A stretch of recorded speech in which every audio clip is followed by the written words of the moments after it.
소망은 우리 인간에게 매우 중요합니다. 생존에 있어서 필수적이다 할 수 있습니다. 소망이 우리에게 없다면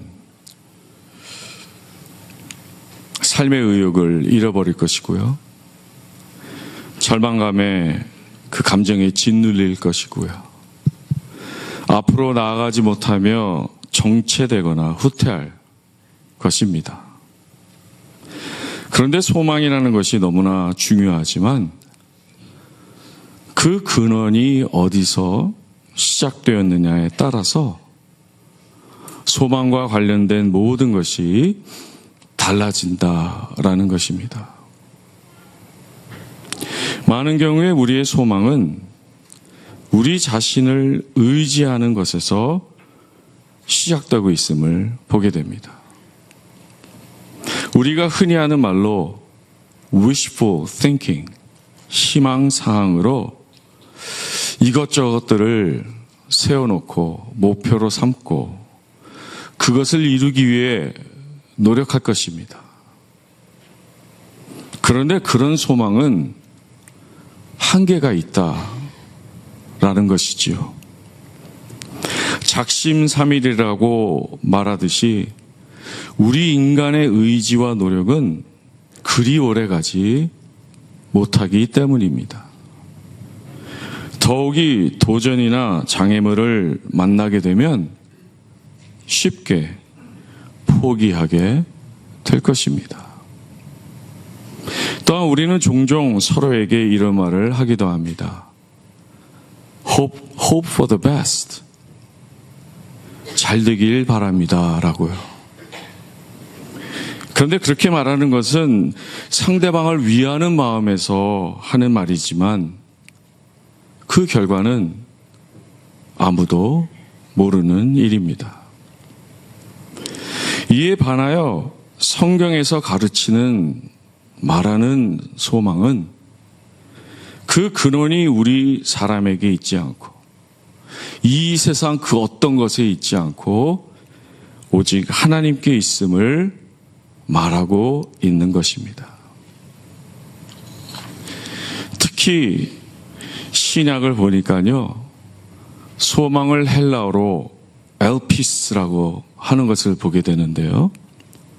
신약 성경에만 총 54번 등장하고 있는 것을 보게 됩니다. 그런데 그 중에 45번은 사도 바울의 서신서에 나오고 있습니다. 83% 신약 성경에 나오는 소망을 사도 바울이 사용하고 있어요. 사도 바울이 소망의 전도사라고 말해도 과언이 아닐 것입니다. 바울에게 소망은 너무나 중요했습니다. 우리의 인생이 하나님이 주시는 그 소망, 우리의 종국이 어떻게 될 것을 믿을 때 우리 안에 이 소망으로 인해서 삶을 살아갈 수 있다라는 것을 말씀하고 있는 것입니다. 진정한 소망은 하나님이 우리에게 주시는 소망입니다. 우리를 위한 하나님의 약속이고 선물입니다. 그리고 그 소망은 우리로 하여금 놀랍고 신령한 것들을 경험하고 감당하게 해줍니다. 우리를 충만하게 하고 우리를 넘어서게 하고 앞으로 나아가게 합니다. 그것이 오늘 본문 3절로 4절에서 사도 바울이 말하고 있는 바입니다. 다만 이뿐 아니라 우리가 환난 중에도 즐거워하나니 이는 환난은 인내를, 인내는 연단을, 연단은 소망을 이루는 줄 알미로다. 사람이 스스로 만들어 놓은 소망, 그 소망과 하나님이 주시는 소망은 겉모습이 같을 수 있습니다. 그냥 외관적으로는 같아 보일 수 있습니다. 움직이는 모습이나 살아가는 모습이 유사해 보일 수 있습니다. 그러나 가장 중요한 차이가 무엇이겠습니까? 인간의 소망과 세상을 의지하는 소망과 나 자신을 의지하는 소망과 하나님이 주시는 소망의 이 가장 근본적인 차이는 무엇이겠습니까? 믿음입니다. 믿음. 하나님에 대한 믿음입니다. 하나님에 대한 믿음이 있고 없고의 차이입니다. 나를 의지하지 않고 세상 그 어떤 것도 의지하지 않고 오직 하나님만이 우리의 소망이다라고 믿을 때에 우리의 삶의 모습은 달라지게 되어 있습니다. 가만히 있을 수 없습니다. 변화가 일어나게 되어 있습니다. 하나님의 뜻이 우선이 되고 하나님의 성품이 우리의 성품이 될 것입니다. 그러므로 하나님에 대한 이 믿음은 진정한 믿음이어야 하겠습니다. 믿는 척하는 것도 아니고요. 믿어볼까 하는 수준으로도 안 됩니다. 우리의 전 존재를 다해서 믿는 것입니다. 우리의 인생을 온전히 다 맡겨드리는 그 믿음이어야 합니다. 우리의 생각, 마음, 행동 모든 면에서 믿는 것입니다.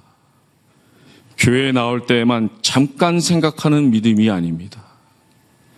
언제나 우리를 주장하는 그 믿음이어야 합니다. 그것이 진정한 믿음입니다. 그 믿음은 또한 하나님이 모든 것을 합력하여 선을 이루실 줄로 믿는 믿음입니다. 여러분들 아멘하고 싶으면 아멘하세요. 하나님이 모든 것을 합력하여 선을 이루실 줄로 믿으십니까? 아멘. 이 약속을 믿는 것입니다. 하나님이 종말에 모든 것을 당신의 공의와 진리로 판단하실 것을 믿는 그 믿음입니다. 이것이 믿어질 때 여러분들의 삶은 달라질 수밖에 없어요. 가만히 있을 수 없어요. 삶에 대해서 그리고 삶에 일어나는 모든 일에 대해서 새로운 시각을 갖게 합니다. 우리 삶에 일어나는 모든 일, 그것이 때로는 힘들고 우리를 주저하게 할지라도 그런 것들을 더 큰 그림 속에서 나의 종착역은 분명한 곳이기 때문에 그 큰 그림 속에서 볼 수 있게 됩니다. 그러니 환난이나 도전들이 올지라도 짓눌리지 않고 담대하게 앞으로 나아갈 수 있게 되는 것입니다. 하나님이 주시는 소망은, 하나님께 근거한 소망은 더딜지라도 한 걸음 한 걸음 우리를 움직여서 목표를 향하여 걸어가게 합니다. 방향성이 정해지기 때문입니다. 내 삶의 태도가 정해지기 때문입니다. 진리를 추구하고요. 정의를 추구하고 사랑을 실천합니다. 또한 씨앗을 뿌리는 것과 같다고 생각합니다. 기도의 씨앗을 뿌리고요. 선행의 씨앗을 뿌리고요. 눈물의 씨앗을 뿌리며 나아가는 것입니다. 위에서 방향성을 보았다면 여기서는 지속성이 중요합니다. 방향성과 지속성으로 하나님의 소망이 있는 사람들은 그런 변화된 삶을 살아가는 것입니다. 그럴 때 시편 기자의 고백처럼 우리는 고백할 수 있게 될 것입니다. 눈물을 흘리며 씨를 뿌리는 자는 기쁨으로 거두리로다. 울며 씨를 뿌리러 나가는 자는 반드시 기쁨으로 그 곡식단을 가지고 돌아오리이다. 반면에 믿음이 없이, 진정한 소망이 없이 환난을 만나게 되면요, 우리는 자기 중심적이 되고 마음문을 닫아버리고 강팍해지고 우리의 작은 세계에 갇히고 말 것입니다. 상황을 탓하고 사람들을 비난하고 불평과 불만 속에 살아가게 될 것입니다. 그러나 믿음이 있는 사람, 하나님께 소망을 둔 사람은 상황을 탓하지 않습니다. 하나님의 뜻은 어디에 있는가? 공의로우신 하나님, 자비로우신 하나님은 나에게 무엇을 원하시는가? 절대로 상황을 탓하거나 사람들을 비난하지 않게 되는 것입니다. 남아공의 인종차별의 어두운 시절을 살아간, 그래서 옥살이를 한 넬슨 만델라는 하나님께 대한 소망을 잃지 않고 27년간의 옥살이를 극복하였습니다. 그가 이런 말을 남긴 것은 우연이 아니라고 생각합니다. 소망은 가장 어두운 날들을 헤쳐나가는 길잡이가 되어주는 빛입니다. 하나님께 소망을 둔 사람, 하나님을 신뢰하며 자기 자신의 삶을 맡긴 사람은 아무리 어둡고 환경이 힘들어도 그 소망의 빛을 쫓아 나아가는 것입니다. 하나님이 주시는 소망이 우리에게 있을 때 우리에게는 놀라운 능력이 주어지게 되는 것입니다. 세상이 이해할 수 없는 능력, 세상이 감당할 수 없는 능력으로 하나님만을 바라보며 나아가게 되는 것입니다. 시작점이 우리로부터 시작되는 것이 아니기 때문입니다. 나에게 있는 것을 긁어 모아 하는 것이 아닙니다. 그런 것들은 사람이 만든 소망이지요. 마치 바벨탑을 쌓는 것과 같다 하겠습니다. 그러나 하나님이 종착지를 주셨음을 믿기에, 그 결국이 어떻게 될 것을 믿기에 그 종착지를 향하여 믿음으로 나아가는 것입니다. 약속과 현실의 차이를 믿음으로 걸어가는 것입니다. 야곱이 꿈에 본 것처럼 하늘에서 사닥다리가 내려온 것이고 그것을 타고 올라가는 것입니다. 내가 탑을 쌓는 게 아니에요. 하나님이 약속해 주시고 선물로 주신 것을 바라보며 거기에 나 자신을 맡겨드리는 것입니다. 내려온 사닥다리를 타고 올라가는데 위에서부터 그를 끌어올리는 강한 힘을 야곱은 경험했을 줄로 생각합니다. 이런 의미에서 오늘 본문 3절로 4절을 다시 보겠습니다. 다만 이뿐 아니라 우리가 환난 중에도 즐거워하나니 이는 환난은 인내를, 인내는 연단을, 연단은 소망을 이루는 줄 알미로다. 하나님이 주신 소망을 믿기에 우리의 삶 속에 일어나는 환난에 대해서 새로운 태도로 끌어안고 나아갈 수 있게 되는 것입니다. 달면 삼키고 쓰면 뱉지 않습니다. 내 작은 지혜와 지식으로 쉽게 판단하지 않습니다. 이러한 과정을 통해 우리는 점점 더 새로운 존재로 거듭나게 되는 것입니다. 소망이 있고 그 끝을 믿는 사람들은요, 이 세상을 살아가면서 점점 더 영적인 사람들로 변해지는 것이에요.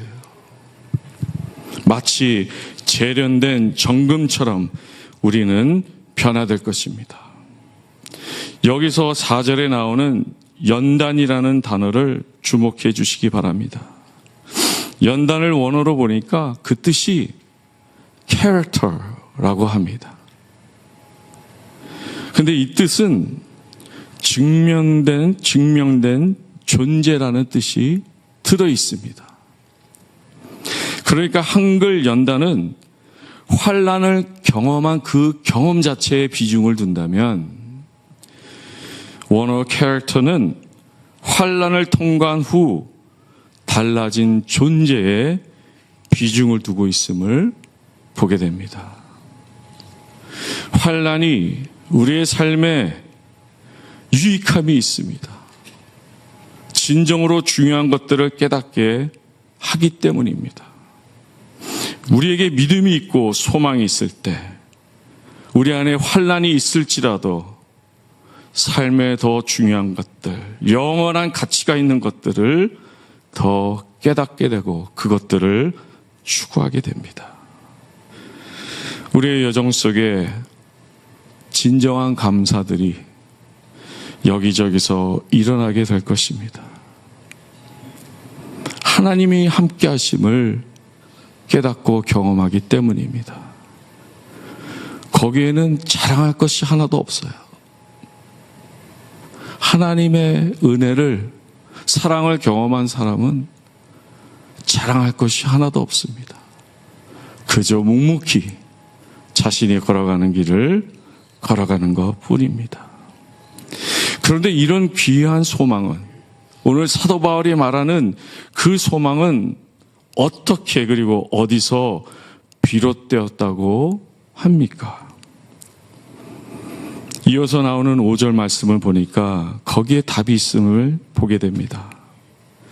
소망이 우리를 부끄럽게 하지 아니함은 우리에게 주신 성령으로 말미암아 하나님의 사랑이 우리 마음에 부은 바 됨이니. 숱하게 들었던 말씀 아닙니까? 그런데 여기에 답이 있구나. 성령님께서 하나님의 사랑을 우리의 마음에 풍성하게 넘치도록 부어주셔서 우리로 하여금 그 사랑을 깨닫고 믿게 하셨구나. 성령님의 역사예요. 우리가 세례를 받든 또 믿음을 통해서 성령님께서 우리의 삶에 오셔서 하나님의 사랑이 얼마나 풍성한지 마음에 부어주신 거예요. 그것을 깨닫고 믿게 되니 우리가 소망의 사람이 되었습니다. 이 세상 의지하지 않고, 나 의지하지 않고, 이 세상 그 어떤 것도 의지하지 않고 하나님만 의지하는 소망의 사람이 되었다라는 것입니다. 여기에서 보니까요, 믿음, 소망, 사랑 이 세 가지가 막 함께 역사하고 있습니다. 성령님께서 우리를 도와주시고 격려하시기 때문에 우리가 소망의 사람이 되었구나 깨닫게 됩니다. 지난주 수요 예배에서 신약에 나오는 성령에 대해서 배우면서 성령은 광야의 시험을 이기도록 인도하시는 분이심을 우리는 들었습니다. 광야에서도 하나님의 사랑을 붙잡고 시험을 이기게 하는 것도 성령님의 인도하심 때문입니다. 이것이 소망의 사람이 살아가는 모습입니다. 어제 장례 예배에서 박전도사님이 연주한 찬송가 가사가 바로 그것을 보여주고 있지 않았습니까? 내 주를 가까이 하게 함은 십자가 짐 같은 고생이나 내 일생 소원은 늘 찬송하면서 주께 더 나아가기 원합니다. 내 고생하는 것 옛 야곱이 돌베개 배고잠 같습니다. 꿈에도 소원이 늘 찬송하면서 주께 더 나아가기 원합니다. 광야 같은 우리의 인생에 광야는 하나님을 진정으로 만날 수 있는 시간과 장소가 되는 것입니다. 오늘 본문 3절에 환난 가운데 즐거워하나니라는 표현이 있는데요. 이 즐거워하나니라고 번역한 것이 크게 잘못되지는 않았다고 생각합니다. 그런데 또 다른 의미인 자랑하다가 더 적합하다고 생각합니다. 환난 가운데 즐거워하나니 환난이 인내를, 인내가 연단을, 연단이 소망을 이루는 줄 알미로다라고 말씀하고 있는데, 즐거워하나니라는 그 뜻이 틀린 것은 아니지만 원어를 보니까 자랑하다가 더 맞는 것 같아요. 의기양양 뽐내는 것입니다. 마치 환난아 올 테면 와라 하는 것입니다. 영어 성경은 그래서 다음과 같이 번역하고 있습니다. We also boast in our sufferings. 자랑하는 거예요. 내가 환난을 만나도. 소망의 사람이기 때문에. 우리의 종국이 어떻게 될지를 믿기 때문에. 환난아 와라. 환난아 와라. 라는 그런 사도 바울의 말씀인 것을 보게 됩니다. 이 담대함은 어디서 옵니까? 우리를 향한 하나님의 사랑을 온전히 신뢰할 수 있기 때문입니다.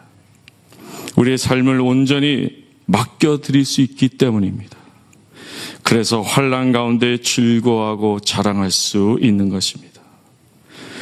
믿음이 있는 곳에는요, 언제나 박해와 환난과 희생과 수고가 뒤따릅니다. 믿음이 있는 곳에는, 우리가 믿음이 있는 사람이라면요, 편한 인생이 아니에요. 예수님이 십자가를 지신 것처럼 우리의 믿음의 여정 속에는 환난과 박해와 그런 것들이 있을 것입니다. 예수님의 제자된 여러분들, 인생 가운데 환난이 있고 박해가 있다고 너무너무 놀라지 마십시오. 믿는 자들에게 일어나는 당연한 삶의 모습입니다. 그리고 그런 것들은 우리를 재련하는 용광로가 되어줄 것입니다. 일본의 개신교 작가인 우치무라 간조라는 사람이 있는데요. 그가 이런 말을 했습니다. 박해는, 환난은 우리가 완성되기 위해서는 반드시 있어야 한다. 교우 여러분, 여러분들의 시선의 끝은 무엇을 보고 있습니까? 하나님께 있습니까? 여러분들의 소망은 하나님께 있습니까? 그렇다면 여러분들은 소망의 사람입니다. 하나님이 주시는 소망의 능력으로 우리의 삶을 담대히 살아가십시다. 환난아 올 테면 와라 하면서 살아가는 여러분들 되시기를 간절히 바랍니다. 찬양하시겠습니다.